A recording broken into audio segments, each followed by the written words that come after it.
Hello and welcome to this, our TemTeam May Edition Cup. So once again, we've got Group D coming out today. We have Nekoblakii versus Sryzen. As I said last time, Sryzen's been throwing some pretty fiery teams at the wall there last week, wowing us all with some very serious aggression.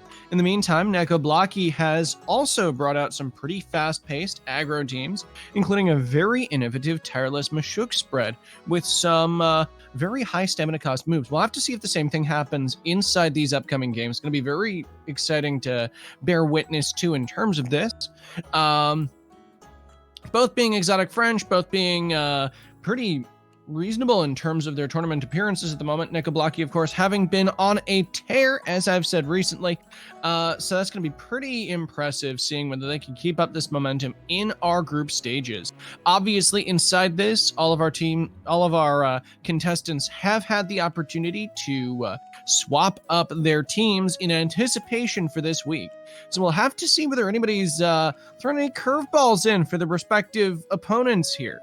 With that, we'll just be waiting for our participants to enter their first match. I believe that Nekoblakii will be inviting first. This does mean that Nekoblakii will get blue side first. That should be pretty interesting to see in terms of how they choose to use that, if that winds up being something that is very advantageous to them, which is usually the case for very aggressive teams.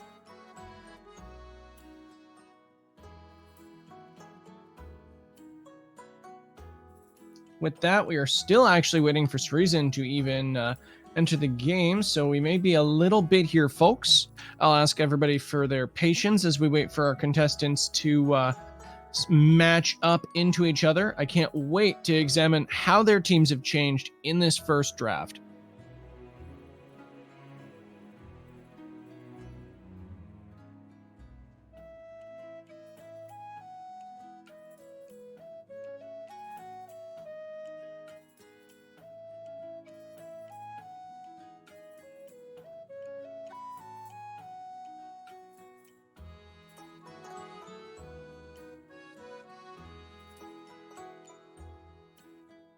Looks like we're just waiting and making sure that we can contact Sryzen right now. It does appear as though they are AWOL. We'll have to make sure that they are available. If not, we have seen previously that if participants do not show up to their matches, that is considered an automatic forfeit of the matches.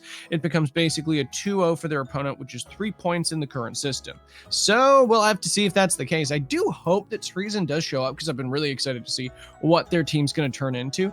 Obviously, as you can see on the shiny old screen here, we do have some upcoming matches regardless. So even if we are jilted out of this particular arrangement, we still have a variety of fun games left to show you guys, as Group A has 2 upcoming matches, both Cielo Aoi versus the illustrious smvid, cameraman of Fellow Tamers, namer of Banapi, and general cool guy, and of course Allie versus the same.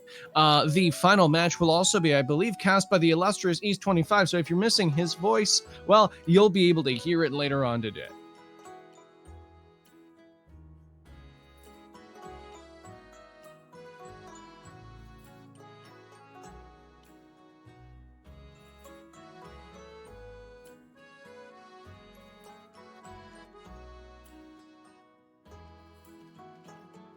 Well, we're going to have to wait for an official to make a specific ruling on that one, because it does not appear as though Sryzen is currently contactable. We've tried a couple separate channels there. There's a bit more poking around that's going to be happening there. I do hope we do have a match to show you for this, but, you know, sometimes it be like that. The official word is they have 7 minutes, so we'll thank you all for your patience, folks, as we sit here for a little bit longer and wait for our participants to appear for some fantastic games.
And we do have word from Sryzen. They are available, and it looks like we will be starting up in just a small period of time, folks. Thank you for your patience.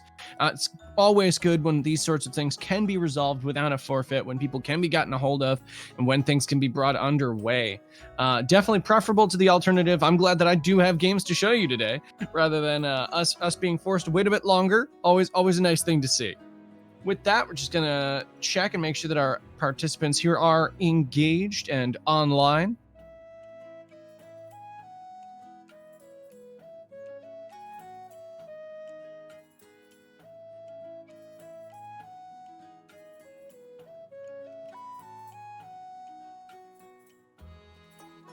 Okay, we're still waiting for Sryzen to log in game, but we do have word from them. They are at least available and in contact, so things should be cleared up momentarily.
We're sorry for the delay again, folks. It just looks like Sryzen is running a bit late just due to some issues in logging in.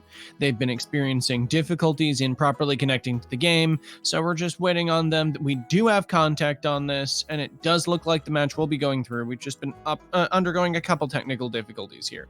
Thanks again for your patience, folks.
And with that, we will be getting into our first game between Nekoblakii and Sryzen. Thank you so much for your patience, ladies and gentlemen.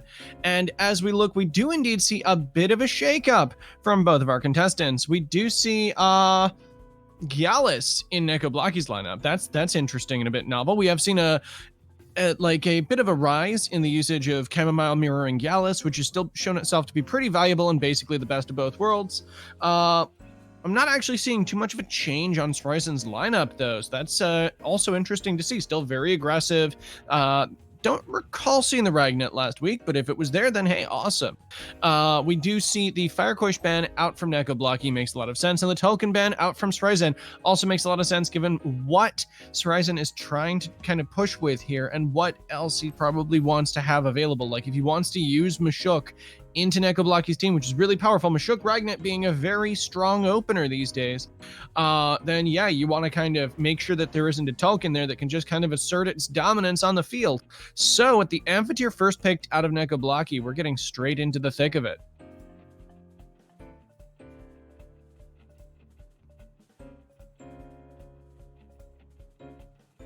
Now, when I'm looking at this, one of the things that I'm kind of curious about here is, like, Nekoblakii wants the Volphy, but you can't really pick the Volphy. The Barnshee would be a wild and crazy pick here. It is another Luma, so that's a hell of a flex, but I don't know if you can really afford that into a Ragnet unless you know exactly what you're doing.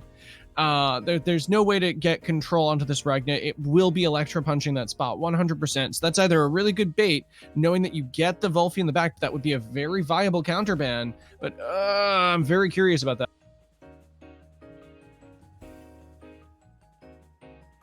So we do see the Barnshee get picked up. That's astonishing, but if there's an appropriate swap in for that, then that's going to be fantastic. There are a number of crystals that will help absorb that Electro Punch. Oh, and since the Volphy's been left open, that's actually very powerful indeed.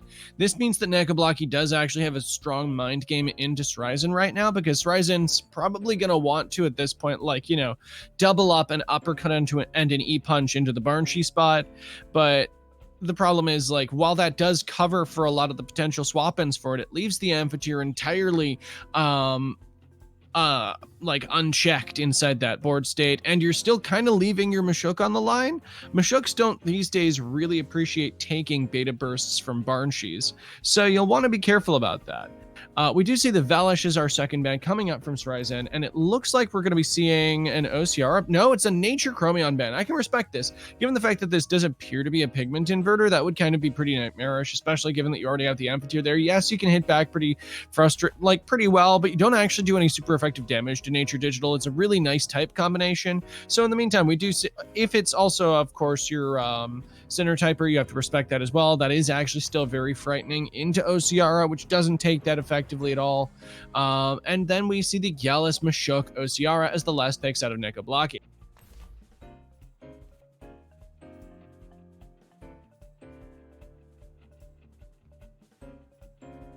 And with that, we are into our game proper here, as we are getting into our last pick, which is Valish for Sryzen. I'm looking forward to seeing what these first turns are going to wind up being. So, as I said, I kind of expect an Electro Punch and an Uppercut into the Barnshee slot. I would be kind of surprised if that isn't predicted by Nekoblakii, but the anticipation here is basically that you bring something in that can cover both. My problem is Gyalis eats the Uppercut, and that's going to be a problem here. We are experiencing some technical difficulties with our central screen there. I apologize for that. We'll get that fixed up momentarily for you fine folks. I do apologize for anything that's been missed inside that.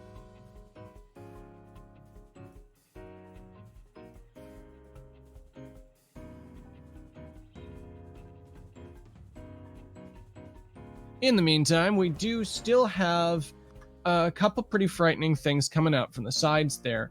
Sryzen still having a pretty powerful double in on Nekoblakii. Nekoblakii still possessing some strong ways to reposition on this board. We actually see the Mashuk come out on the Amphitheater spot, which is not something I expected, alongside the Barnshees. That is a double swap into Gyalis Mashuk, which is much better at taking care of this opener. You get the Crystal Bite to respond to the Ragnet. There's a lot of good things that wind up happening here. The Hedge-In hits the board as well. this could actually work out very well for them. The Electro Punch goes down into the Gallus, the swap in there being pretty effective.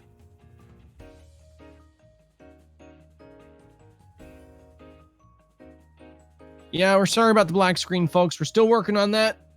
Apologies. It'll get sorted in just a second. In the meantime, I will still be happy to report to you what's going on in these upcoming turns as our contestants are going straight at it. We do get a cage that comes down as perhaps Nekoblakii is trying to catch Sryzen on the back foot there. Does in fact do so as the Ragnet is caught out as it tries to swap. Mirroring does wind up hitting Hedgen down into like almost 70% from that Hellfire. Very powerful indeed. And in the meantime, what do we have here? We do still have a Crystal Bite that goes down onto the Ragnet, which does get War Drum revealed. This is also a Strange Vest Mashuk, which I didn't think I'd see again. There was a bit of talk of Strange Vest Parrier back in the before times in Gasiwa. We haven't really seen it since because it's still a very finicky spread to try to make effective, but here we are. Yeah, no, it's pretty interesting to see. With that in mind, though, we are getting into our next turn, and with the Ragnet at 13%, the Hedgen at 71.2%, both of them trapped in thanks to a cage, alongside a Gallus that is still eyeing this board hungrily with a Sharp Stab still available. There's a lot that can be done yet.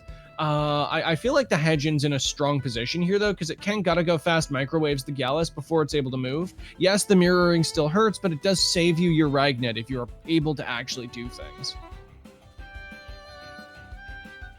Thank you once again for your patience, folks, as we get back into our main vision in our actual stream there. Apologies for that blip.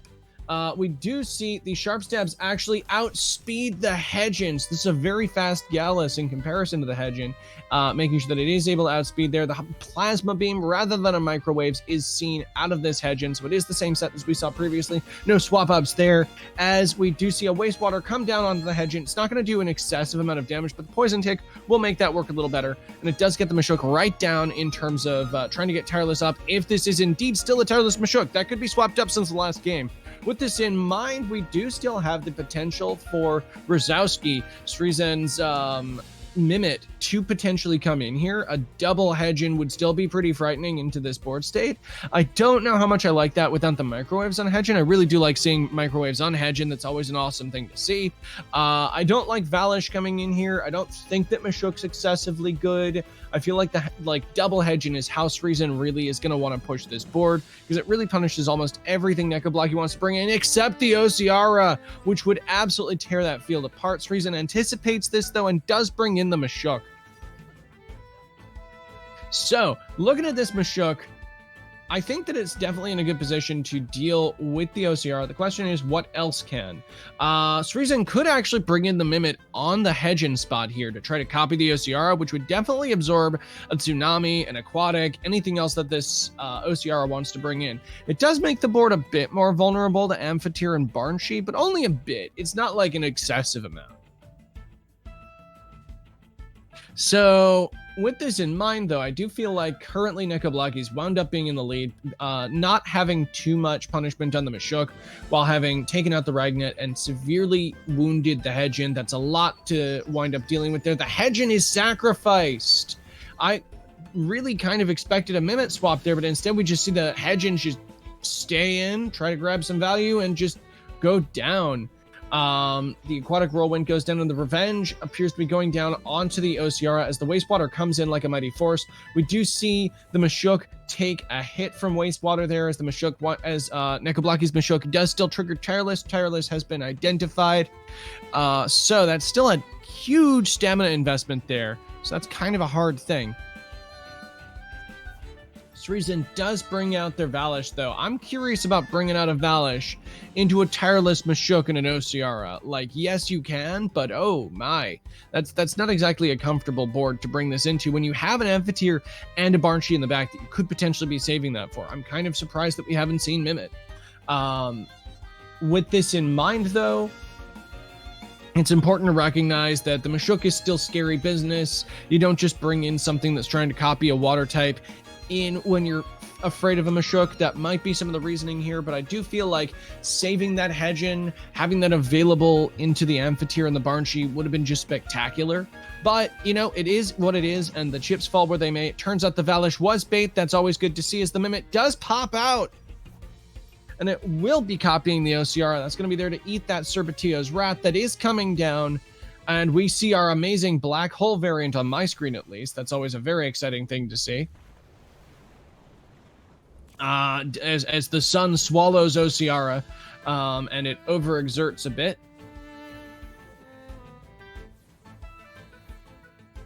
And unfortunately, the uppercut with our tireless buffs is enough to actually fully delete that Ociara Mimit, which is that's a rough thing right there.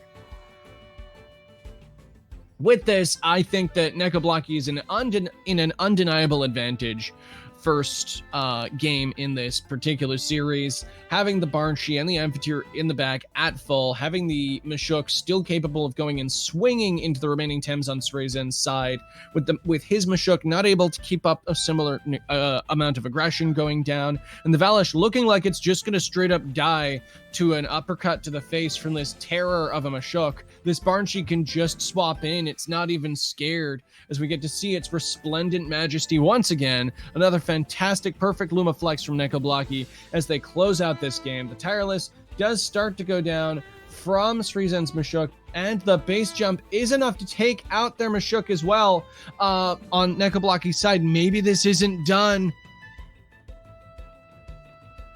We do still have the Ociara available to come in with another Aquatic Whirlwind there, and the Barnshee is still more than capable of scaring this field, and the Amphitheater provides energy manipulation synergy to boot. My question now is, what's Nekoblakii intending to do into this Valish? We do see that it is currently using base jump. I know that, okay, since Res Badge has been revealed, we can assume that this is a proper, physical Valish. But it's important to remember that some Valish kind of debate people with that, and they just run base jump on a special set. This could be that. We don't know.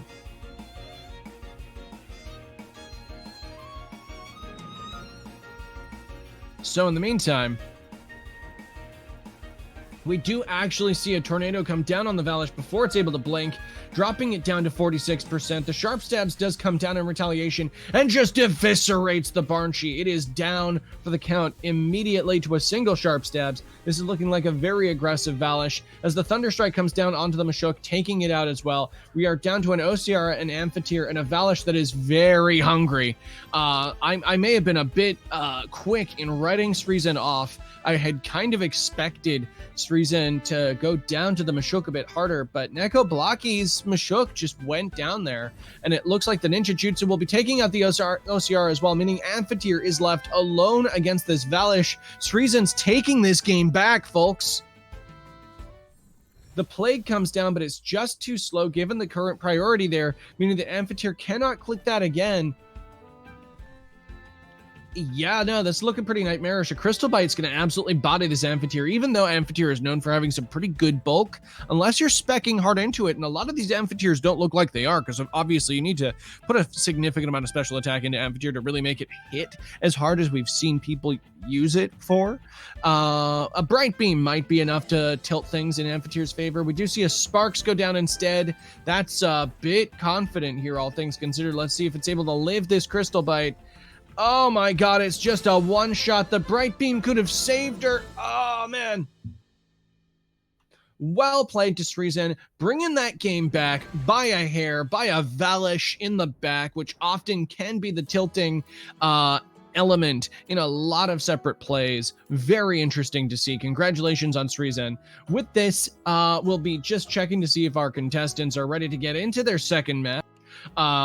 So the way this is going to be going down, obviously, is that now that Sryzen has won game one, it's either going to be a 1-1 or a 2-0. As I described previously, a 2-0 means that a 2-0 means that Sryzen will be taking 3 points from this match. If it's a 1-1, then that does mean that both of our contestants will be bringing 1 point away from this match. So it'll be interesting seeing whether Nekoblakii can bring this back or whether Sryzen's going to take another game in an unprecedented fashion there. I would definitely have marked Nekoblakii as the stronger player, but it's always interesting seeing how the chips fall in the actual nitty and or gritty, as it were. With that in mind, it does look like our contestants are ready as we go into our next match.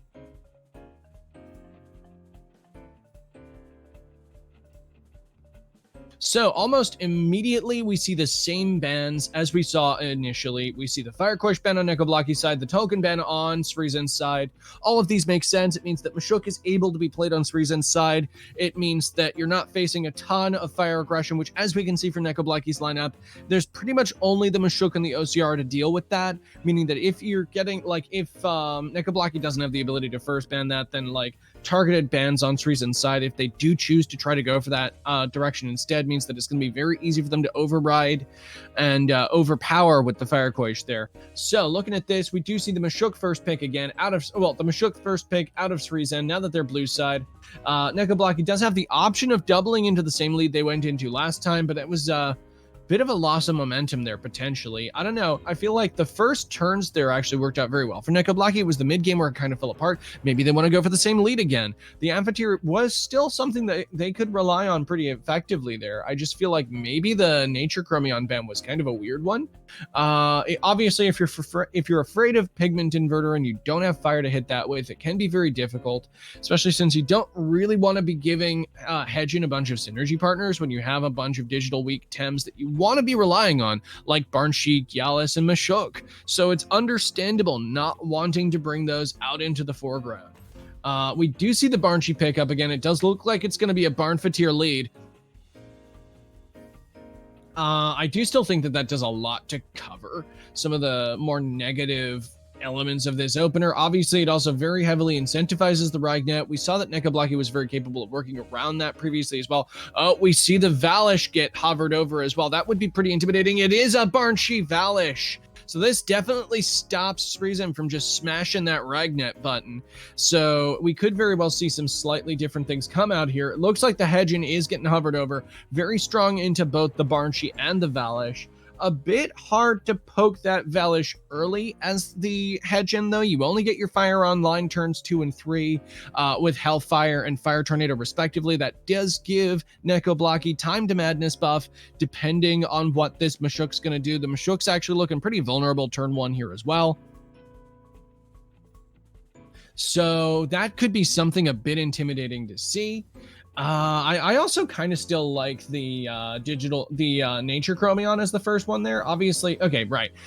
The real thing here is I think you still pick the Hedgin here if you want that. No, it's a Valish into this as well. So this means that we get the uppercut base jump into Valish. It means that we get all of that aggression into the Barnsheik after that. This is actually pretty impressive out of Sryzen. We're just immediately seeing our aggressive Badgers throwing themselves into the opening fray here. We see a Hedgin ban second out of Nekoblakii. Makes a lot of sense. It was not picked. It's very devastating into a lot of what Nekoblakii has. Fire hitting the Volfi pretty comfortably and the Amphitheater pretty comfortably. Yes, the Volfi has a ton to respond with, but it's still a problem. And as previously mentioned, the Plasma Beam hits way too much on Nekoblakii's side. You just don't want that.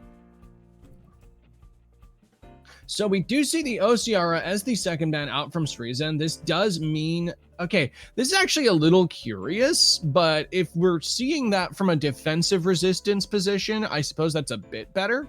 It makes me wonder whether this is in fact a Pigment Inverter Chromion, since it is currently not got any synergy partners, and that ban would favor one of those. I'm trying to think of what else would cause that here. I guess you're not getting priority, but you know, there's a lot of different things that we could see there. So we do see the Mimic get picked up.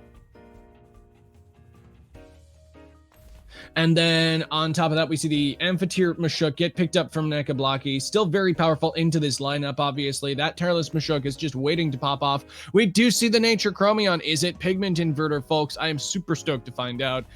If so, it is a very solid answer to Amphitheater. There are already a number of those available already, but it's still a great thing to see. There's also a lot of protection against Volfi here, despite how much of an incentive there is to pick it. I honestly feel like Yalis is kind of looking better here, but, you know, with the OCR staring you in the face. You kind of want that Plague, you want that extra special defense, but no, the mirroring Gallus is still gonna get picked over the Volphy as we go into our second of this best of two. Will Nekoblakii bring it back in what's definitely a bit more of an aggressive opener, one that doesn't require a massive reposition, or will Sryzen keep this aggressive pace that they've had here and just stomp all over Nekoblakii again? Leading with the Valish obviously means that that's a different pace than leaving it in the back, so it'll be interesting to see whether that changes everything there. Rasowski as well means that we could see a potential double Badger scenario on Sryzen's board, which would make it a triple on the field. That's always an interesting thing to see in terms of just the sheer Badger capacity. It would also give Sryzen, of course, scouting on what the hell is going on with Nekoblakii's Badger. Obviously, you get a bit of that in terms of just turn one already. Like, you have to respect the fact that you don't know what kind of Valish this is. If this is physical, it's a problem. No, it is a special Valish. It has just been revealed as that. So the Crystal Spikes goes down alongside the Hypoxia, just trying to blap this Valish out of existence. And it is not quite enough. 7.6% is not enough to take down the Valish. Uppercut comes swinging into Nekoblakii's Valish alongside the base jump. Means that is a KO on Sryzen's side. The first blood is drawn, and the Scavenger proc is already happening there. Sharp Stabs is online, and we know that that one-shots the Banshee from any range. So this is a really terrifying opener now. We do still have the potential of like an E-Manip going down on the Mashuk. That would be pretty devastating. I don't know if that actually takes down the Valish from here. If it does, that's a miracle, but like, yikes. Speed Arrow is now to Sryzen's side, so we can safely see that we don't necessarily expect many speed ties going down here in terms of that. But we'll have to see how this goes. There's still a wastewater that could potentially be going down on the amphitheater, but I don't know. Like, I think you have to respect the tornado here, but what we could very well see is actually Mimit jump into the Mashuk spot to become an amphitheater, which could eat that tornado better than anything on Sryzen's actual team. So, looking at this, obviously Nekoblakii is immediately on the back foot. Losing your Valish before it's able to do more than a single attack is always a terror. But we do see Rasowski swap in to that Mashuk spot, ready to eat that tornado if it's coming down. Amphitheater more than capable of taking that punishment. Valish gets out of dodge as Ociara pops in, definitely anticipating a similar amount of punishment there. Definitely trying to cover both of his sides there as the Plague does come down onto the Ociara. I mean, it takes it. Going down to 20, just under 20% on an OCR is never something you really want to have happen, but you know, you take it. Maybe that was to eat a potential energy manip. Just feels like that might have been a sack, given that OCR is only so effective into Nekoblakii. Now that, like, okay, so like, there's the Gallus in the back, it's got mirroring, there's an amphitheater, there's a Mashuk, there's a bunch of things that you can't really do with OCR here. I kind of respect Sryzen just sort of like swapping that in just to eat a hit rather than anything else, because trying to reposition when you're playing a bag full of knives like what Sryzen's got here is kind of a hard thing to do, as we can see, when you need to use your Mimit already. So we do see Nekoblakii reposition with the Banshee, gets the Gallus out there, anticipating an Aquatic Whirlwind perhaps, or a Cerbas. Most likely the Aquatic Whirlwind in an attempt to outspeed the Amphitheater, which would be the other challenge there. The mirroring is going to get value on the Mimit as well, bringing it down to 57%. That 40% chip reflect there, still very powerful indeed, as it is still actually going to take down the Ociara thanks to mirroring, folks. If you were concerned about the effective traits of Gallus, I mean, just have a look at the amount of value mirroring's getting this game. If you can afford to put Chamomile on your Gallus, it is just like a win-win-win, because it gives you all the benefits of resistant and then a bunch of chip damage alongside this. Really impressive game so far, despite losing the Valish early. The Mashuk is brought onto the board more safely now because the Banshee is in no way on this field. This does mean that the Gallus is obviously in a bit of a hard spot, but the problem is Banshee is actually an effective swap-in for the Gallus now. You can... Okay, the other side of this is obviously you could just like sharp stabs Rasowski, which I think is perfectly reasonable here. It depends on how you necessarily want to trade that, but if I'm looking at this Gallus, how useful is it into the backline of Sryzen? You kind of don't want it for Chromion, despite it being pretty useful into Chromion. Like, we still don't know the trait of that Chromion. If it's pigment inverter, it kind of becomes a little weird, and like you still kind of want to be hitting it with Mashuk and Barnshee anyways, just throwing high damage into it rather than anything else. So like spending the sharp stabs onto the trapped Rosowski feels pretty powerful there if you're pretty confident that it's going to be going down. So in the meantime, I think that's just an effective trade there. Like you take down the Mimit with stabs, and then you take an uppercut to the face, and you just kind of accept that that's the way the chips fall. The Gallus does in fact bounce as the Mashuk hits the board instead on Nekoblakii's side. Thunderstrike comes down into the Amphitheater spot, potentially expecting a Barnshee swap in on that side, or just trying to get some good doppel damage in there. I kind of would have wanted a Plague there more, unless that was just trying to make sure you don't overexert to the Plague. But the Bright Beam does also come down. Doesn't actually get targeted after that though, so it just sort of happens. Definitely an interesting set of board repositions there. I feel like the Mimit just kind of is sitting there at this point. Like, you're trapped, you die to a Wastewater, you don't really want to reposition, nor can you because of the trap. So I think you just kind of accept that that's your life now. Wastewater into the Amphitheater spot does now have fewer resists. Obviously, the Gallus can still come in and eat that for a turn, but it doesn't really want to eat just the base power of a Wastewater with only 29%. You want to save that for an anticipated special attack so you can get even more amazing mirroring value, as we've seen this game. Taking down the OCR, just a magnificent little chestnut right there. Barnshee, I think, wants to come in safely once Rosowski's dead. The problem is Barnshee, depending on what this Chromion is, dies to pretty much everything in Sryzen's back. So we do actually see the Gallus come in for another swap in there, ready to eat the Wastewater that this Mashuk's going to be coming down with. But the Mashuk actually swaps out for the Valish. Very bold, bringing the Valish in on a Mashuk board, expecting it to hit the Mimit instead, as the Thunderstrike does go down there, which is a significant overexertion. It actually takes down the Mimit. If that was a Wastewater... Okay, like, nah, the Wastewater wouldn't have been bad. It's like, if that was a hard read there in terms of that, and there was a melee attack coming down on the Valish, that would have been devastating indeed. Always good to see that there wasn't that coming out of Nekoblakii, the H-Slap coming down instead. If that was a P-Jab, that may have done more damage, but, you know, I respect a lot of people throwing out H-Slap these days. It's definitely an easier way to get into Tireless. It does do well into the Mashuk mirror. If you're forced to go Mashuk versus Mashuk, you're not hitting it with the resisted P-Jab. Instead, you've got the H-Slap, which also has a higher base power. It works out. In the meantime, though, Chromion has hit the board, and I think we're all curious as to what trait this is. Nature Chromion is one of the more seen Chromions. We see like a bit of fire, a bit of neutral, and a bit of nature. Those are definitely the ones that are seeing that. So, looking at this, we do see another cage coming down, potentially trying to catch this Valish swapping out there.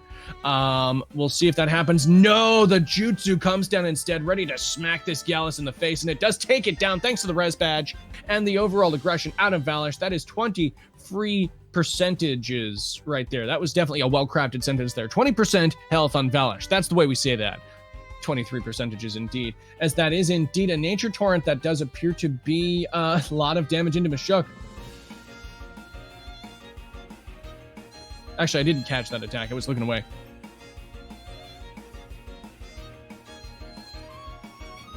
As the Amphitheater comes down, I'm nervous about this Amphitheater just like existing on this field. So that does look like it's a harmful microwaves boy. So that's something to see there. It does look like it wanted the Sinner Typer off of its colleagues there. That could have been the other reason why the Mimit's on the team. But that also means that's not the best thing into Amphitheater. Amphitheater kind of eats that pretty comfortably. Doesn't really care about too much that it's throwing out there. The microwaves is still going to hit this Mashuk real hard, though. And we did see that it took a lot from that.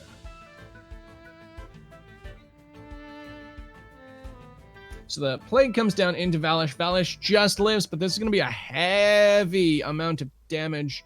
It does actually go for the Sharp Stabs instead onto the Mashuk, which does take it down, meaning that the Scav once again procs. We get back up to 23%, just able to happen there, and that helps out pretty well. So we do see the Banshee come down in again. Okay, so while it is surprising that this is not a Pigment Inverter Chromion and it is in fact a Sinner Typer, that does actually help it out versus this Banshee. It means that the microwaves can still hit that pretty comfortably, and then you can sort of save your Crystal Bite for your Amphitheater here. I do feel like, however, you want to just swap in that Mashuk Dirty Like in order to eat hit off of this Banshee, because otherwise you're kind of in an awkward spot. We instead see the Valish just stay in, eating the hit instead, noticing that it's a -1 defense. Going to take a lot to get this bad boy up again, as the Hypoxia slams down onto the Chromion instead. This does mean that you're now left facing it does mean that you still have to like somehow live a turn against your boy Banshee with a Mashuk. That's kind of a tall order if you ask me. With Bright Beam still available to do a bit of chip to the Chromion and avoid a Wastewater for a turn, I feel like it's entirely possible for Nekoblakii to like pace this out, take out the Chromion, and then deal with the Mashuk the following turn. The problem is, if you do that and Sryzen reads it, it's entirely possible that from this percentage, the Mashuk could just go straight into the Banshee. So, as we look into this, my question is, what is Nekoblakii going to try to do here? If you misread this scenario, as I previously said, that means a dead Banshee and your chances of the game go real down because Mashuk really wants to get taken down by that. But despite it hanging on a razor's edge, I do still feel like Neko's got the tools for this. Now, that said, with a full HP Mashuk, it's going to require actual focused effort to get into, and if Nekoblakii does not input that correctly, it's going to be a massive problem. The Tornado does go down onto the Mashuk, and that does immediately wipe it off the face of this earth. As, yeah, no, that's just an Aloe Vera Banshee too. That is massive. The Thunderstrike also coming down into the Chromion. Is that going to be enough to just take it out? There it is, as Nekoblakii takes game 2 into just massive hits in the late game there, just cleaning up the board of Sryzen. Well played there, taking it into a 1-1. Both of our contestants here will be taking 1 point away from this match as they have tied. Yeah, this is kind of why I was curious as to why the Mashuk was left there for the late game. Still, it was worth trying to gamble that out there. Definitely a good outlet for Sryzen to try to get the game out there, but dang. Lots of aggression coming in from the late game there. Just goes to show that it doesn't matter whether you overexert if you take down your opponent before you have to deal with it. Well played once again to both Sryzen and Nekoblakii. Really some impressive games out of those. And with that, we will just be waiting to see how our next contestants are doing there. As I believe we have, what is this? 30 minutes before our next match.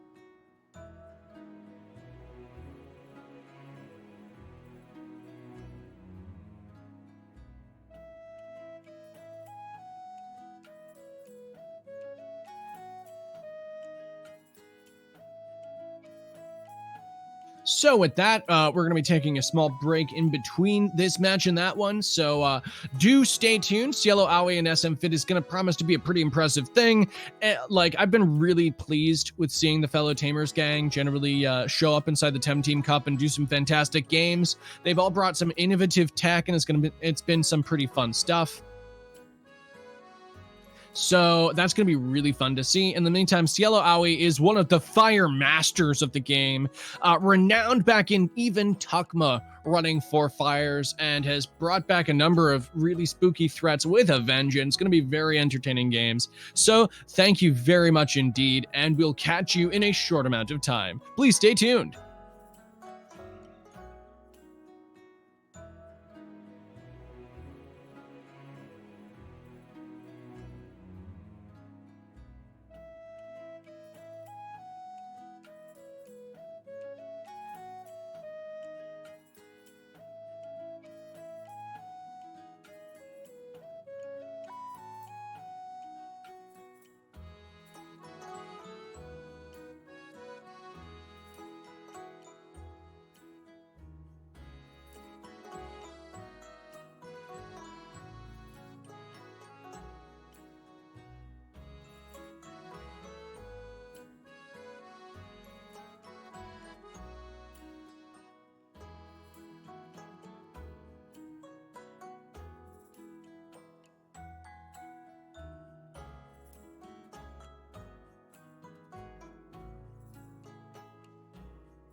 Welcome back, folks, and here we have Group B in our upcoming match.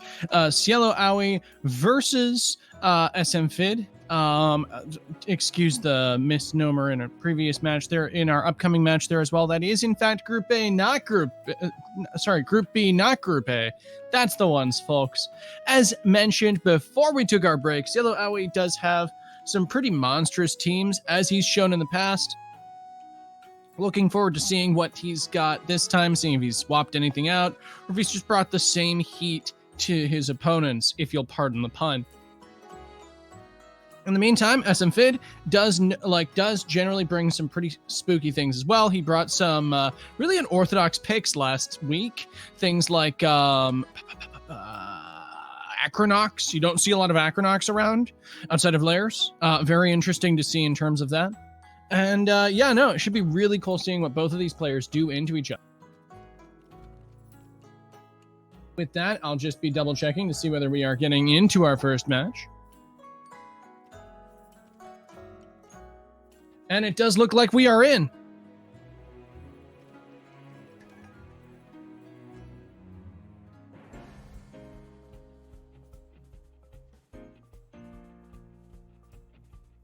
And with that, we do get to see still an Acronox on smvid's team, combined with a bunch of Toxics and a Yukama.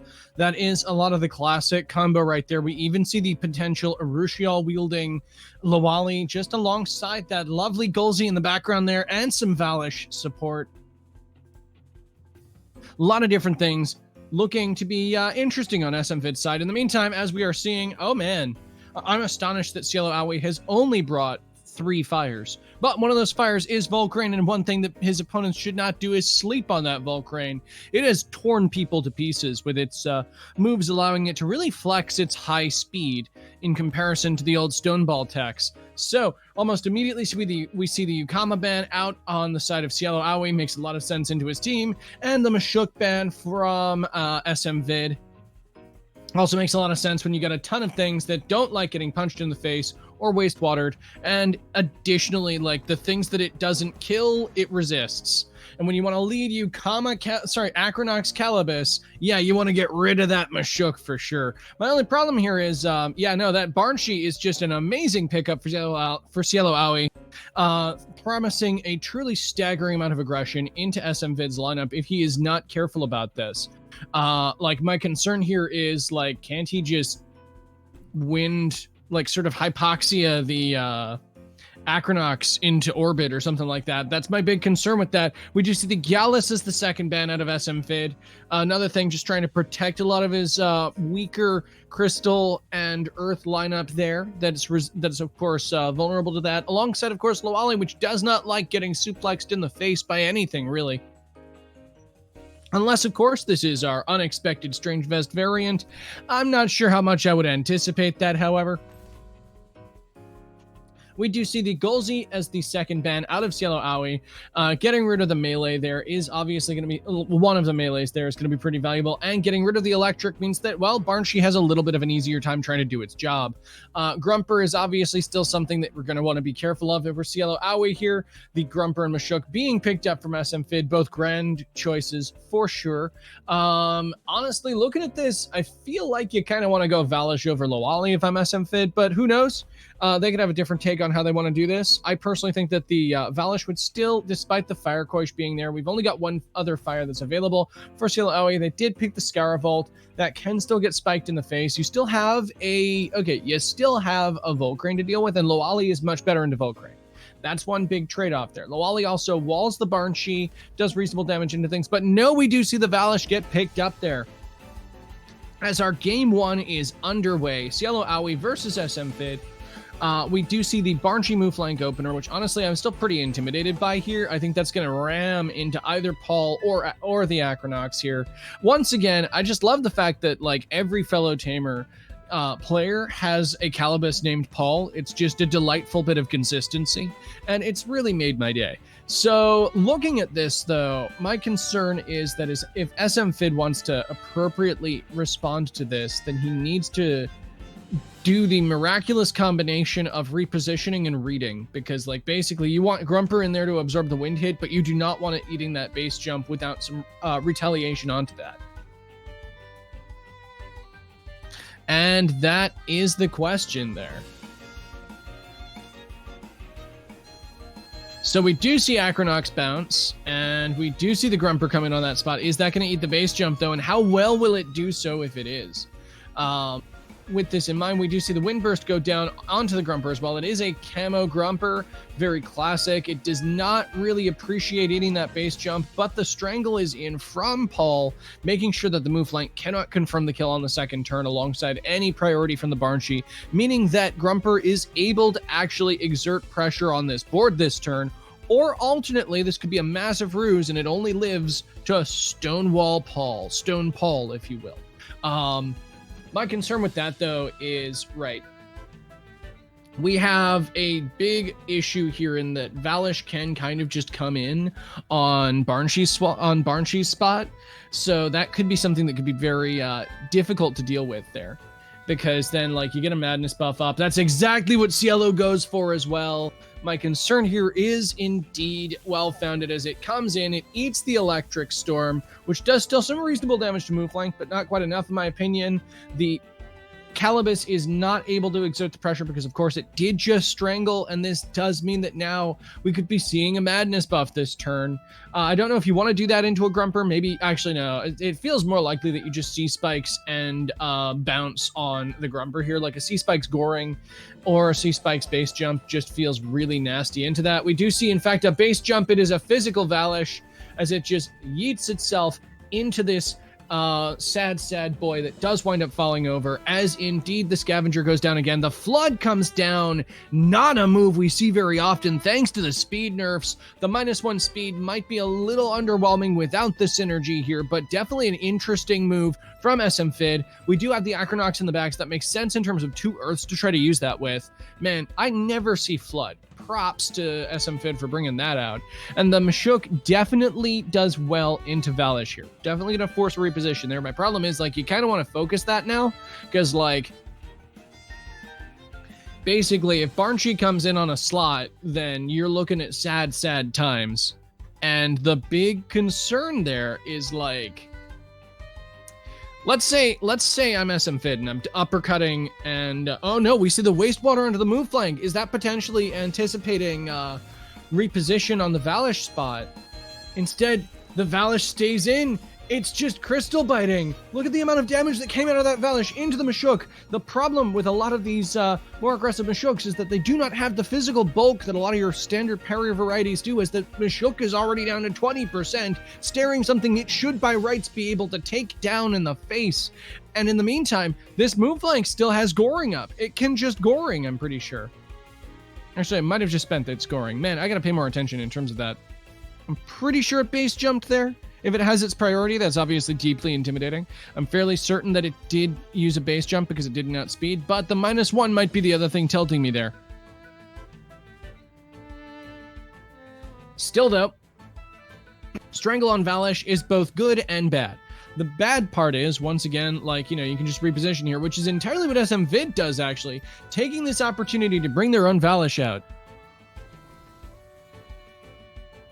So we see the Scaravolt come in on Cielo Aoi's side into the Valish spot once again, which is actually pretty powerful here because the strongest Earth presence on smvid's side is gone. Acronox only really gets Earth moves like turn 3 and onwards, and they're not particularly sterling Earth moves either. It's like Petrify, Earthwave, neither of which you really want to be clicking on an Acronox necessarily. Like, Earthwave slaps, but does it slap enough?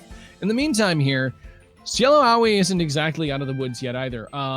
Funky How is kind of left free if Cielo wants to play optimally here, because Scaravolt does not have fire pressure until turn 2 either. It's kind of got a bit of an Acronox problem there. The Barnshee does swap out, as it is potentially a ruse there, as the move flank comes back instead. As the Crystal Spikes comes down on it, it's ready to eat that Spikes and just bait things out for a bit. As that goes down, there's no Scavenger proc there, of course, because it's already at full health. That's it feels weird saying that's value, but it's effectively value, right? It's not regaining HP because it already has it. And the Thunderstrike still slaps that Mucus Calibus, bringing it down to 54%, even though obviously it's got the very powerful sort of bits there. And hold up, that's a Schween's Horn Calibus. Okay, that's definitely some innovation right there. Schween's Horn on the Toxic Ink there means that that's also going to be a nightmare for the Volcrane. It cannot come in on this board whatsoever. This is actually a bit tricky for Cielo this game. The Barnshee has to come in, but this Valish still has HP and stamina, so it can't exactly just like come in and try to deal with Paul before it gets its hold up for its prio. It needs to be able to outspeed. It needs to be able to come in comfortably, and it's not going to have that opportunity necessarily. Meanwhile, yeah, no, Paul's looking in a pretty intimidating position. It can still take a T-strike. I'm pretty sure it outspeeds here. Actually, the jury's out on whether it outspeeds. I'm fairly certain it outspeeds. But the Crystal Spike's is obviously something that's still a distinct concern as well. I don't know whether you can actually safely Madness buff in this board as Cielo, because, like, you don't know whether they're going to be confirming the KO on Skara this turn, because you did not 2-KO with the Thunderstrike. Paul instead bounces as the Acronox comes in, potentially to eat a Crystal Spikes. As the Crystal Spikes comes down on Skara Vault this turn, it does not take it up, but it will go down to the tick. The base jump goes down onto Funky How, and the Fire Tornado does to boot, as the combination of these two hits will just eviscerate that poor Badger, giving delicious Scavenger procs to Valish, but unfortunately the Skara Vault still does go down to Toxic. So with this, I still actually really like SMFit's position here. I think that the Schween's Horn gives it a lot of leeway. Losing the Valish, however, is still very bad, because now we're back to that position where the Barnshee is kind of going to run away with this game, because, like, when you have three things that are toxic, how do you deal with the Barnshee? My problem here is I don't see a way for SMFit to deal with that outside of like a huge amount of damage quickly. And my next problem with that is this is a physical Valish. It can just base jump or Jutsu into that Acronox alongside a Hypoxia. And then that's a ton of damage you're taking there. Additionally, we've got like a... we've got way too much to deal with here. The energy manipulation comes down into the Mashuk, immediately taking it down. The sting comes down onto the Valish, which is resisted. If you're trying to get that damage onto the Valish there, it's not going to be particularly good. The base jump comes down and retaliates with it, bringing it down to 65%. Calibus hits the board, but... Okay, bright side. The Toxic Ink does more damage onto Valish. That's something here. My problem is that's still looking to eat a monstrous tornado coming out of this Barnshee, as Cielo Aoi quickly finds himself in an advantageous position in this game one.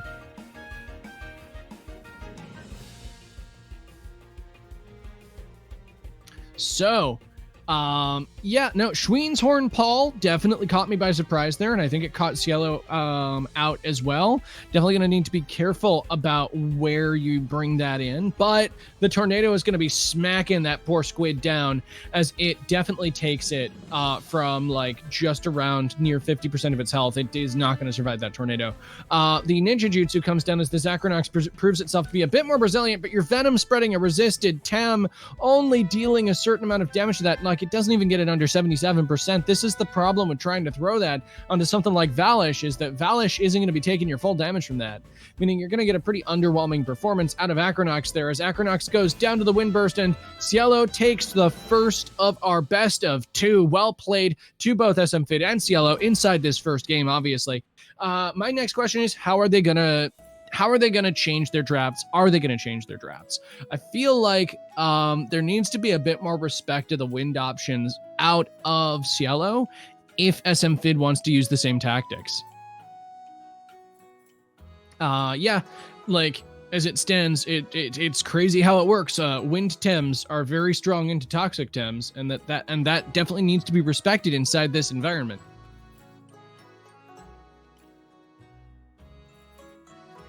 That said, it was definitely still interesting. I loved the Schween's Horn Toxic Ink, even though... Okay, right. You do keep stab on the Toxic Ink, which is something that's pretty cool, but you lose a lot of coverage. And I'm not entirely sure how confident I am of that going into like additional matchups.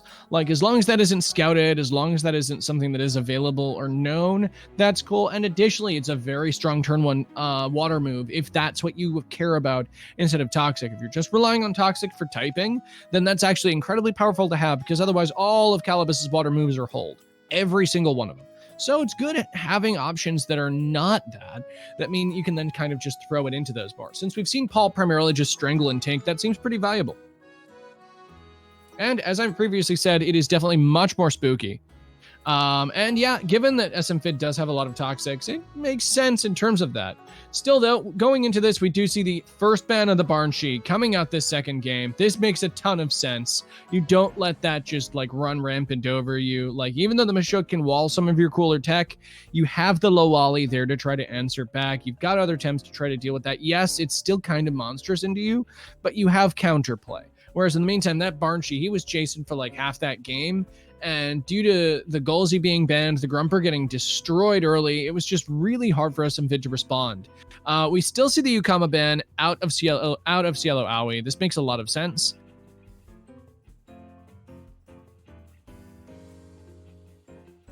And yeah, going into this first pick, my next question is smvid going to do some similar things that we saw last game? It looks like he's eyeballing the Golzy. Trying to get that out earlier just to have some more things to absorb these melee hits coming out from Cielo Aoi. The melee resist actually being a really valuable thing there. Makes tons of sense. Still, Valish, like a valid concern into this. Same goes for Gallus. Like you want to be careful of both of those boys going into that. Moonflank is still a very high energy Tem coming out of Cielo Aoi's lineup. You do not want to let a Firekoi Moonflank charge into you hardcore, because they will still just tear you to pieces. We see a Mashuk Moonflank come in, and yeah, that's still looking pretty spooky here. Like a Wastewater base jump into Golzy is going to clap hard. Still, though, we have the potential of Lawali here. I don't mind the Lawali necessarily.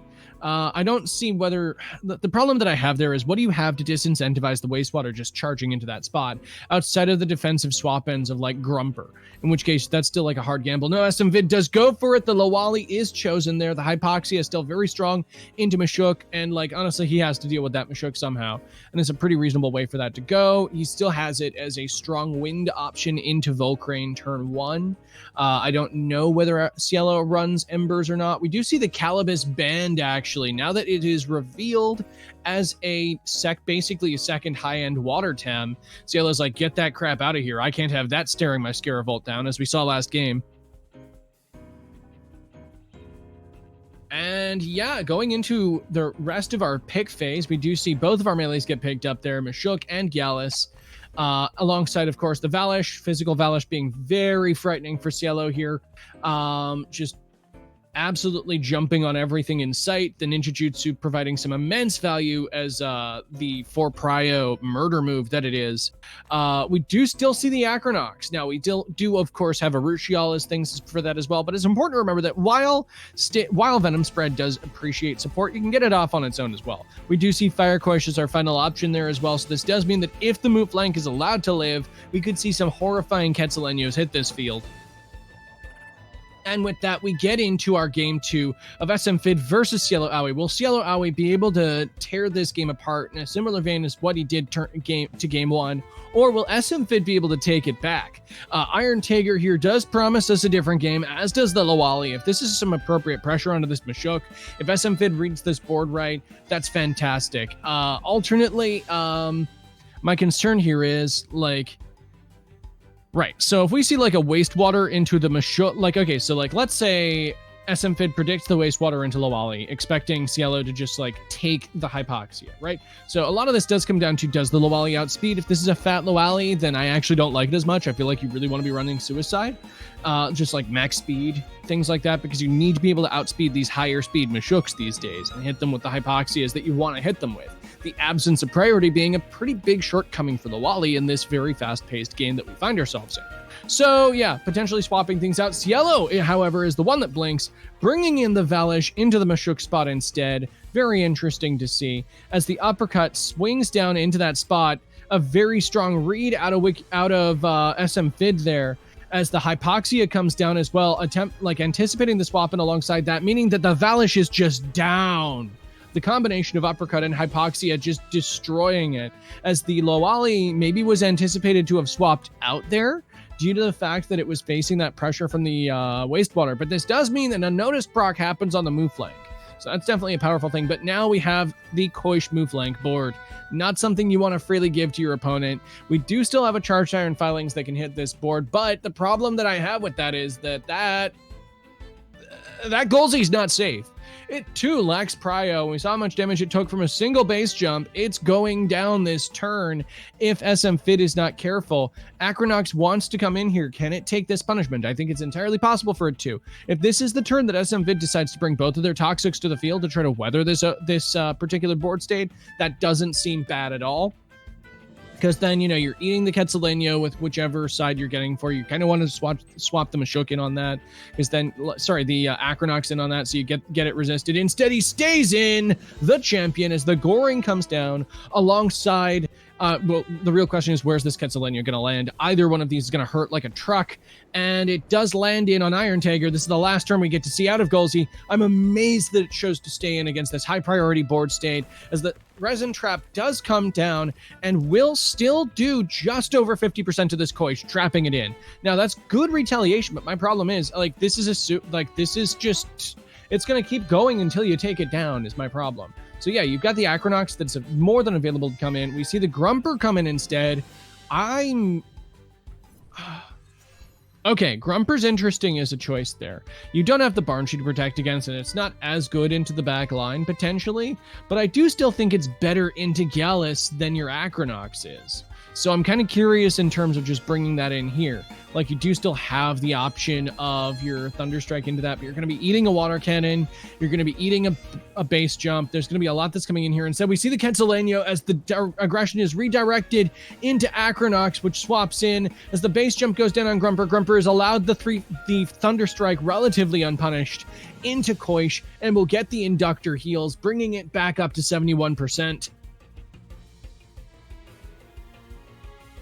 So, yeah, no, smvid's looking to be in a much stronger position this game. That early read really putting them at a distinct advantage against this team, despite the fact that Mashuk still has, Cielo Aoi still has a ton of things to bring to bear against this board. It's a lot harder now that some of his heaviest hitters have been decommissioned. He kind of wants to save this Gallus as well. Like, it's great into this board state, but you want to, like, give yourself hold up as Gallus. You want to get those hook kicks throwing off. You want to get those crystal bites into Grumper. You want all sorts of things like that. You don't want to be, like, sitting there clicking double gash for a turn while you're getting bodied in by 2 Earths. You can't really afford that. So instead, we see the move flank stay in as the Goring goes down. Sting happens onto the move flank, trapping it in, meaning that it is vulnerable to a Venom spread in the coming turn. The perfect jab additionally comes down. It is not enough to KO. If that was an uppercut, that would have taken it down. Oh, man. So the Mud Shower comes into the move flank, bringing it down to 48%. This is probably Venom spread range. I'm not sure as to the damage potential of Venom spread these days. I don't tend to see that move a lot outside of Lairs. So I'm really excited to see whether smvid can confirm this kill on move flank from this range with Acronox. That's not something I'm used to sort of trying to read. In the meantime, Grumper's hanging on by a loose thread, but I think it's done its job at this point. It was a good champ. You still kind of want it around for Gallus, but you got Mashuk for Gallus. No, he saves the Grumper, bringing in Mashuk instead. I would have almost opted for keeping the Mashuk at full health rather than anything else, but instead the aggression goes into the Acronox as the move flank overexerts. The Venom spread comes down. Can this do 42%? And it does not, but it's going to go down to the tick anyways. It's just short, still like 40%, almost even there as the Poison Tick takes down the move flank. So Gallus comes in, and yeah, this is looking pretty dire for Cielo at this point. 4 Tems to 2 is genuinely just like a solid advantage for smvid. Yes, a lot of them are looking worse for wear. Yes, a lot of them can get kind of picked off. But at the same time, like, you've got a Mashuk there that is more than happy to take advantage of this field. And honestly, it's one of the best Tems to try to resist the aggression of both a Gallus and a Mashuk. The rest of the Tems are probably going to go down, though. I feel like Mashuk is what winds up cleaning this game up for smvid if they're not able to get a free turn to just tear things apart with Loali. And the problem is Sharp Stabs is open for Gallus here. So it doesn't really want to just try to do that. And we also still don't know if Cielo Aoi's Mashuk outspeeds smvid's Loali. If that is the case, then sure, that's a thing. We also don't know if it lives a hypoxia, since that tends to be the strongest wind. Well, okay, I don't know that many Loalis these days that actually pack Blizzard. Usually it's like allergic spread, resin trap, hypoxia, fourth move. Fourth move can be a support option. It could be Blizzard if you really want it to be. It could be refresh. Some Loalis are bringing refresh these days. It's an interesting option to try to get a self buff and a bit of healing off there. We see the double gash go down on Acronox. It does not confirm the kill. The uppercut goes into the Gallus, taking it down to 70.6%. As the uppercut does finish off the Acronox. And then, oh man. My concern here is, does Cielo have enough to deal with the rest of this? Right? Like, he needs to keep this aggression up for the rest of this. So, like, if this Sharp Stabs takes that down, if the Mashuk outspeeds, I think that Cielo's smooth sailing. If that's not the case, that's a big problem. And smvid's just going to wind up wearing him down. Both options are available. We see the Crystal Bite go down as the Gallus outspeeds with its neutral priority moves.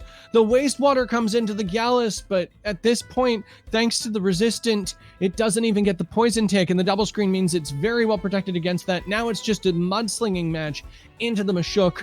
The Grumper is going to go down to Gallus looking at it. So at this point, it's basically just free real estate for this Mashuk to just keep slinging attacks into smvid's Mashuk. It's down to -2 defense now. What was a strong position for smvid is kind of turned on its head due to the sheer speed that Cielo Aoi is presenting on this board.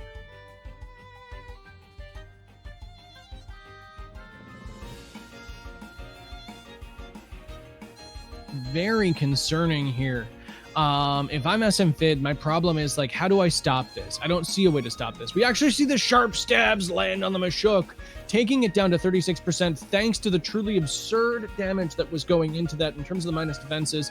The uppercut instead is what takes down the Grumper, as it is correctly assessed by Cielo that no, you hit Mashuk with the thing that doesn't get resisted. Always makes sense there. As the Crystal Bite comes down again, and smvid goes down in the second game. That is 2-0 to Cielo Aoi. Well played to both of our contestants once again. A very impressive showing there, and took it back in the mid game, but the sheer speed of Cielo Aoi's lineup winning him that handily. Still though, really good plays out of smvid as well. That read at the beginning taking down the Valish was just inspired. Definitely gained a lot of ground in the mid game there. It's just a shame that there wasn't an ability to confirm that. Still though, absolutely really cool to see. With that, our next upcoming match will be actually, I believe, momentarily. Let me just double check. Nope, that's wrong. It's in an hour and a half. Sorry, 1 hour. There we go. I'm just going to keep throwing dates and times at this until I'm right. There we go. It's in an hour from now, and that will be Allie versus smvid in the next set. Definitely going to be interesting to see. That will be, of course, cast by my charming compatriot East25, whom I'm sure is not going to continue misreading times again and again and again. With that, I want to thank everybody who's come out here to watch these matches. I've been Quarter, and I hope that everybody has a fantastic rest of your day. Stay tuned for some other fantastic matches up and coming.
right. Hello, everyone out there. It is time for some TemTeam action. How are we doing? My name is East, and I'm going to be casting Allie versus smvid on this fine Wednesday morning or early Wednesday evening, depending on your current residence in the world. Just a few minutes before our match here. We're just getting settled in. I am just getting woken up, ready to go. I'm excited. Get to cast a fellow PDX club member. I see the Direction Gang in chat. Making sure that all cardinal directions are represented. That's always a good sign. So we're getting everything sorted out. And then, yeah, later on, we're also going to have Trot versus Axolotus. That is much later in the evening. Or throughout the day, I guess, again, depending on what. Yeah. Sword. It's a good shout out there to ProZD. So this is the second week of the tournament. So the Tamers may have switched up their teams. Going to be some interesting to see what the adjustments are. I believe Allie and Cielo are out towards the lead in Group B. Wasn't able to watch the games earlier today, but they were exciting. And now we're going to see if Allie can continue to build on that lead, or if smvid can catch up.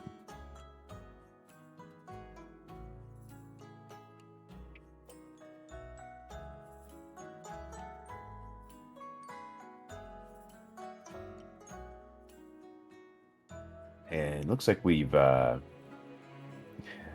Cielo calling for revenge in chat. Always good to, get some revenge. Not that I personally advocate for revenge, nor does TemTeam Cup, but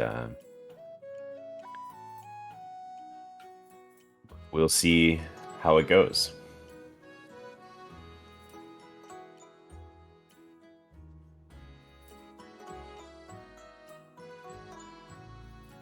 Let's just take a quick look here. It looks like Allie will be inviting first, and we'll hop in as soon as we get that invite going here. And we're in. Let's go. All right, so breaking down the two teams. First thing, very important, we see that smvid is an alpha hero. That is very pog, very impressive, gotta say. Looking over the two teams here, Allie bringing her usual brand of I will destroy you extremely quickly aggro. Allie, one of the more notable aggro players in the scene. smvid running something a little bit slower paced, a bit tankier, looking towards some toxics here, the triple toxic core with Mushuk, Acronox, and Calibus. Acronox, a bit of an off-meta pick now, currently, and I would say that about the Loali as well. But definitely a bit of tankiness on smvid's team. Compared to Allie's team, we have the Hedgen, who's with that trait, I simply must go as fast as possible. Means that it will get its moves off very quickly. And of course, we have the triple fire core there with Drakash and Koish to fire off Synergy Master or Priority Hellfires. With the two neutrals to cover the Quetzaleno, both Valash and Mooflank hitting very hard on the physical side, and Volarend, Tukai, and Volvi kind of covering weaknesses for the team. It's part of this like supplements to what is a very fast, very hard-hitting core. Allie bans out Mashuk first and opens with Volarend. This is likely to discourage smvid from opening Calibus, who can be quite strong into aggro teams. Let's see what smvid responds with. Allie being able to invite first on blue means that she will have the opportunity to pick a lead that will do very well against smvids, and that's kind of an important part of playing aggro, is being able to have a very strong opener. Aggro teams are hobbled considerably if they have to switch off the opener, so we'll see what they decide to do here. smvid opting to respond with Ukama. This already is not a particularly strong matchup into Volarend, so it'll be interesting to see what the plan is there.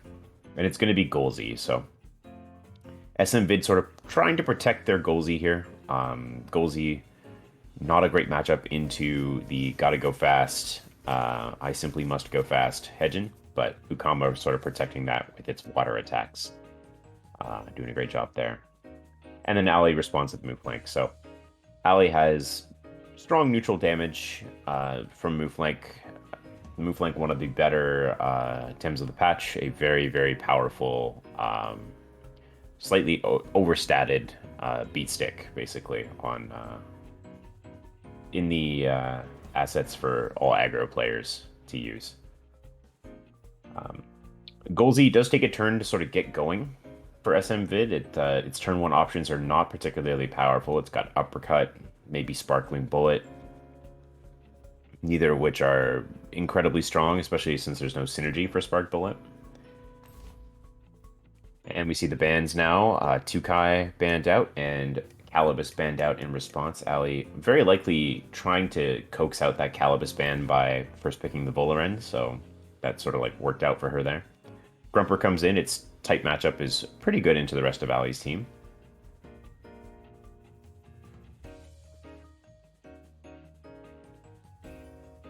smvid also has a Valash. I'm not sure if this Valash is physical or special.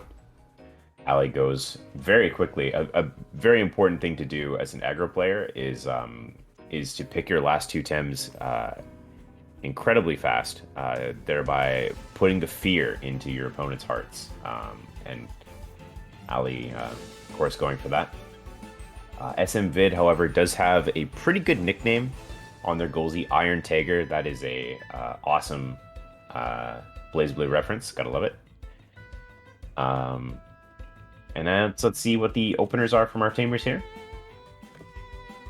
Looking at the matchup here, Allie doesn't have a fantastic switch in to the melee attacks from Golzi, but she may not really need to switch. Volarend and Mooflank will combine to do some pretty impressive physical damage onto whatever side Allie chooses. And smvid is likely feeling pressured to switch here. The Ukama not looking like it's going to be optimized here. Weak to the toxic move. No toxic Tem of its own to get Water Cannon synergy off of. This means that it may feel pressured to switch, and in Allie's case, that's a good macro play for them. They really want to either pick up a kill or force smvid to switch, so they only can fire back with 1 Tem, while Allie continues the assault with 2. Let's see how he is. It looks.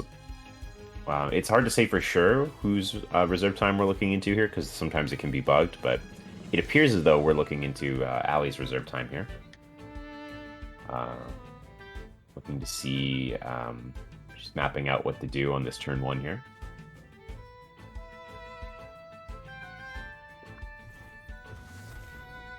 Tem stay in, and it is going to be a Goring Noxious Bomb right onto Ukama, and it does go down. So smvid opting to stay in there and punish for it pretty aggressively. Uppercut does about 39%, and Diffuser getting rid of Bolarend's item, which we do not know yet. It could be Sweatband, could not be. But yeah, incredible trade for Allie there. Of course, the priority goring from the Hurry Warp move flank, dealing huge damage. Allie picking up a clean first KO onto smvid's side. So a pretty strong first turn for Allie, but we'll see what smvid decides to respond with. She does have, sorry, they do have some type advantage in the back to threaten out Allie's Bolarend.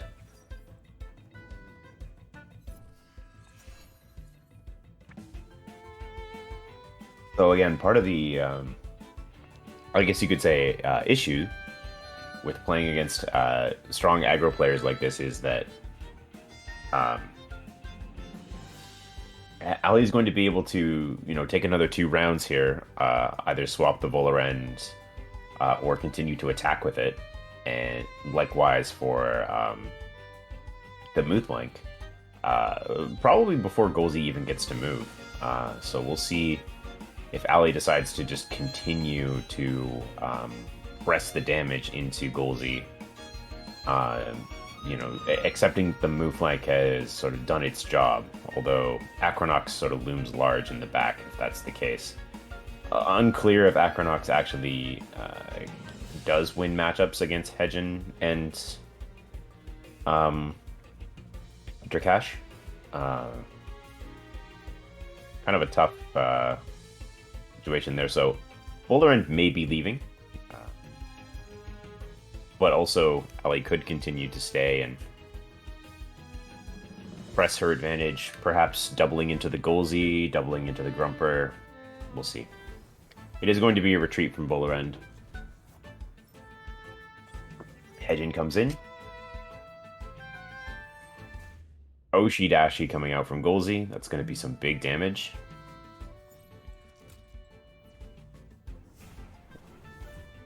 Base Jump replies huge damage into Iron Tiger, and Thunderstrike will bring down the Hedgen. So smvid replying with a KO of their own. This puts Allie in the lead by about 20%, but great counter from smvid there. Bringing the match to a much more even state. Now here comes the Drakash. So as you can see, Allie goes for the swap into the Hedgen to eat the Oshidashi, and now Hanabi, the Drakash, does not necessarily have to worry about being Oshidashi. I see chat is going here for the S tier powerhouse Mudrid chat. I mean, I'm a big Mudrid fan, but no Mudrids here, unfortunately. And the Goring, boom, move flank, again, continuing to just tear apart smvid's Tems here. And that Mud Shower is going to strike true onto Grumper, just under 50%. And the reply, just over 50%. So, not a trade that Allie will want to make again, but now move flank can turn its attention towards the Grumper as well. Acronox brought out from smvid now, so Allie retakes the lead, and with Bolarend in play still to handle the Acronox, it's looking a little bit dicey here for smvid. You can see their window here is there is a goat at the window, definitely threatening to break through here. Goring picking up 2 very important KOs for Allie so far. And looks like the Acronox is going to try to address it with the... Oh, there's the base jump, and that'll KO the Grumper. So the Sting does land into move flank. That does open up Venom Spread. And if Valash has access to the Crystal Spikes, Allie will lose the move flank most likely. However, that Bolarend checks the Acronox and then Drakash and Valash against a Valash is not a matchup that smvid is really thrilled about. It's Badger on Badger violence with a little bit of iguana spice on top.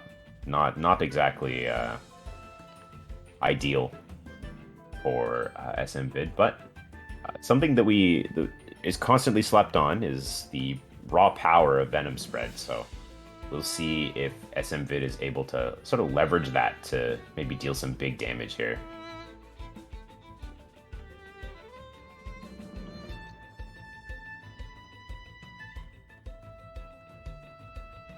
Yeah, there you go. Big quote. There is a goat at the window. I mean, I am a humongous Mouflank simp, I must say. This Tem is phenomenal. Flash going for the Crystal Spikes and the Venom Spread. That is going to spell the end of Mouflank, most likely. And in response, the Fire Tornado coming out from the Drakash. This is going to deal some pretty big damage to the Valash, and it is a one-shot. So, smvid now down to only Acronox.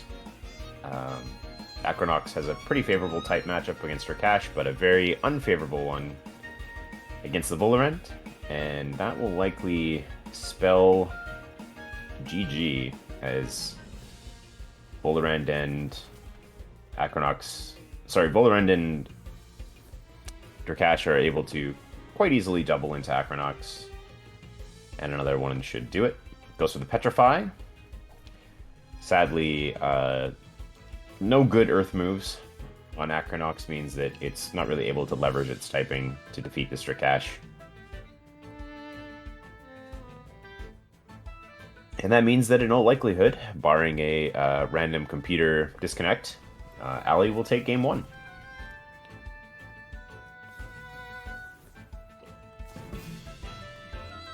So the main takeaway from that game, I think, is that,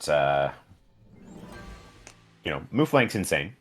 Very, very powerful, very, very powerful Tem.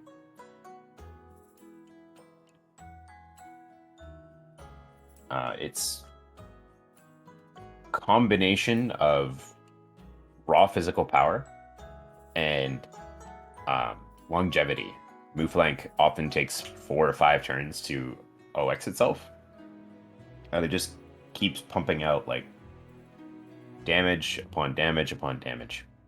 So smvid is definitely going to have to adjust and be able to handle the Mouflank there.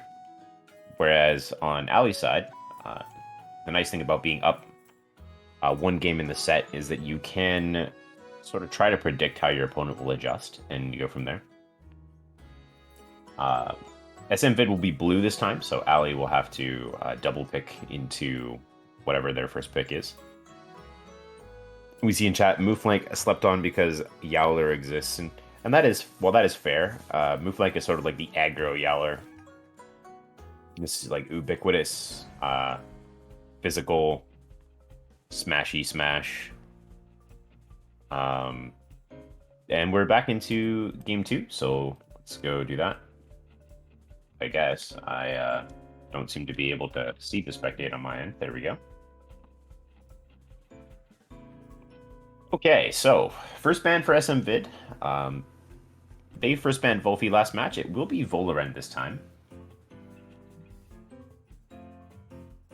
With Volarend banned out, there is higher potential for Calibs to come in here and try to wall out this very powerful aggro team.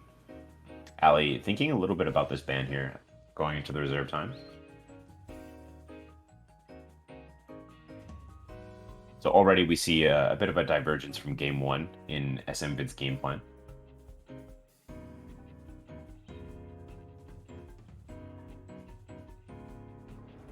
The goat still looms large, however, so we shall see how SMvid plans to change that, and they do so with Lowali as an opener. Lowali, not a commonly picked Tem in the current meta, likely because it does not possess very much in the way of priority moves, so it's a deceptively slow TemTem. And you had Allie coming right back with a Fire Koish, move like tried and true PCY aggro combo. This is very likely going to shred almost anything that SMvid places in either slot, except for perhaps Calibus. Or Acronox might be able to take a hit here as well. But the very, very tricky part to that is that the Lowali itself has to be able to live in order to get any value this turn 1. And against Quetzaleno plus Goring, it's pretty tough. That's a pretty tough ask. SMvid does go with the Acronox. Sting, of course, super effective damage into the Koish, and it can also slow down the move link, as we saw in the last match with Sting and Venom Spread, dealing big damage. An interesting opener. 3 of the Tems are different. So SMvid, totally different opener here. Instead of Ukama and Golzi, they go for Lowali and Acronox. Allie with the ban. Going into the reserve time, doing some thinking here. When you play the Koish move flank opener, you're likely looking to ban out. Yeah, there goes the Calibus. So, when you're playing Koish move flank on an aggro team, oftentimes aggro teams will, for their second ban, they will look to countering good swaps. So, Calibus is a very good swap into Quetzalgoring, so it's taken out. Grumper could come in, Ukama could come in, but neither of those Tems are as good at taking a full power Quetzaleno Goring combination as Calibus, who is naturally physically very tanky for that. Golzi picked up on SMvid's side. This discourages Hedjin and Tukai, but does struggle somewhat into Volfi and Drakash, depending on if it can get ahead of them with Oshidashi. So Golzi actually positioned to do quite well here, given the bans on both sides. Valash was banned out on Allie's side as well, so no Crystal Spikes outspeeding the Golzi. The Golzi could be key here for SMvid if they're able to position it such that it gets ahead of Volfi and Drakash, and they're able to sort of deal with the move flank. So that's something to keep an eye on for this match. The Golzi on SMvid's side. Golzi not the fastest Tem, so it's going to need some support, but that support can be given. It's going to deal a lot of damage to Allie's team. And then something else to watch, of course, is this opener. Koish move flank. Again, this move flank has taken up residence on Allie's right slot and is just going to continue to deal incredible amounts of damage over the course of the first 3 or 4 turns here. With Koish as well, it just goes for the cage. Allie can't leave. SMvid can't really leave. Quetzaleno onto the Lowali, and down it goes. Allie scoring a KO once again. SMvid replying with Sting onto the Koish. This likely means that a Venom Spread will finish off the Koish.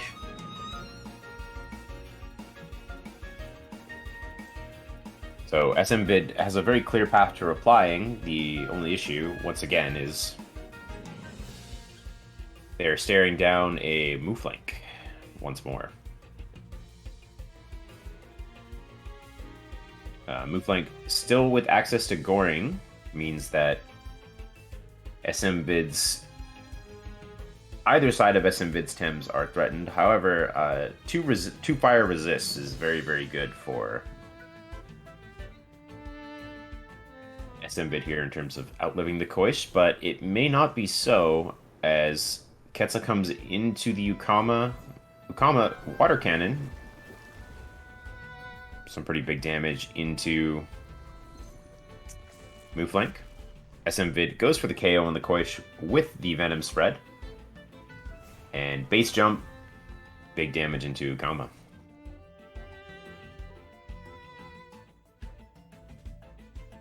Bit of a speed question here is going to be whether or not Acronox manages to outspeed Mooflank with Venom Spread. It's unlikely since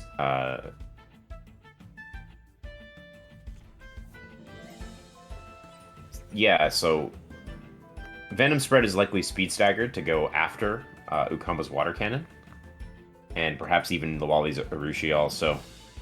It is not very likely that Venom Spread will outspeed Goring here. Aquatic Whirlwind, however, is up on Ukama. Let's see what they decide to do. It is going to be another cage. Ukama staying in. No selling the cage.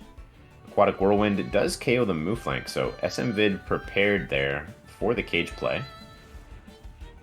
Wind Burst deals just under 50%. Intimidation from the Acronox.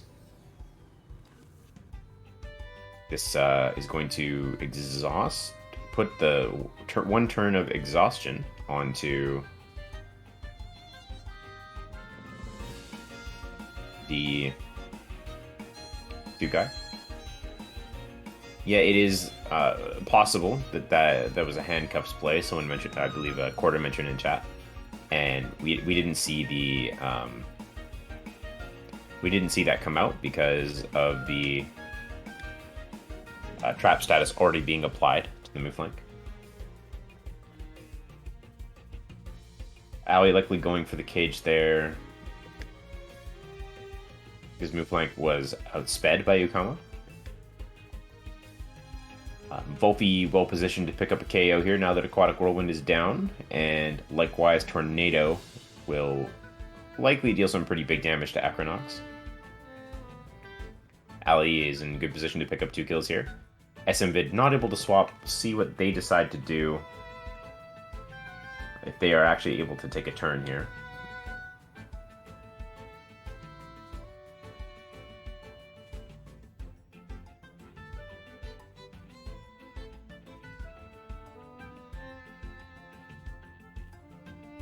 And here we go. It's going to be cooperation from Ukama. This is going to pick up some nice heals, but we'll see if Acronox is able to outspeed the Tukai. It's not, and that Tornado is going to deal some big damage, more than enough to pick up the KO. The impressive cooperation tech there, but unfortunately not quite enough. Now we get the double electric last slot remaining here, but the Golzi does have some melee techniques that it can throw out against the Volpi.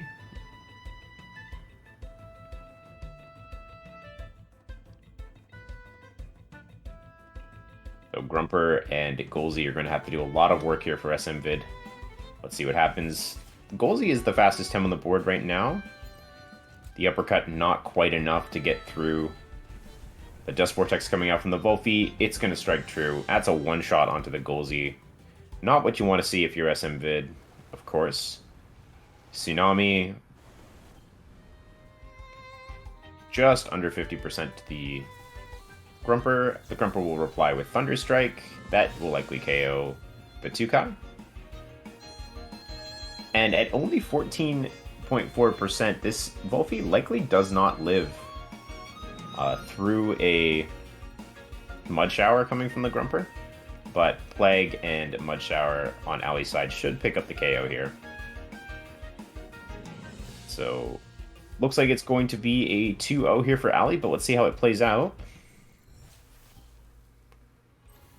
Yes, that will be Plague securing the KO, and GG's. Allie going a clean 2-0.